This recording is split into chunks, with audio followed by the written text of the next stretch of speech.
যোগ শব্দের অর্থ হচ্ছে মিলন। জীবাত্মার সাথে পরমাত্মার যে মিলন, সেটি হচ্ছে যোগ।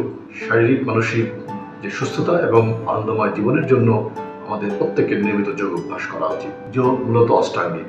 যোগের 8টি অঙ্গ রয়েছে: যম, নিয়ম, আসন, প্রাণায়াম, ধ্যান, ধারণা ও সমাধি। আমরা সবাই প্রতিদিন সুস্থ থাকতে চাই, শান্তিতে থাকতে চাই, আমরা একটি আনন্দময় আমরা জীবন লাভ করতে চাই।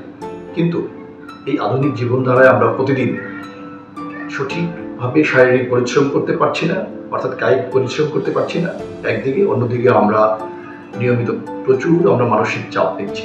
এই অবস্থায় আমাদের এই শারীরিক মানসিক সুস্থতা, উন্নতি এবং আনন্দময় জীবনের জন্য আমাদের নিয়মিত যোগাসন, প্রাণায়াম এবং মেডিটেশন করা উচিত এবং একটি যৌগিক খাদ্যাভ্যাস গড়ে তোলা উচিত। অর্থাৎ কমপ্লিট একটি যৌগিক লাইফস্টাইল যদি আমরা গ্রহণ করি, আমি বিশ্বাস করি আমরা সকলেই শারীরিক ও মানসিকভাবে সুস্থ থাকবো এবং একটি আমাদের কাঙ্ক্ষিত যে আনন্দময় একটি জীবন, একটি সুস্থ জীবন, সেটি আমরা গড়ে তুলতে পারবো।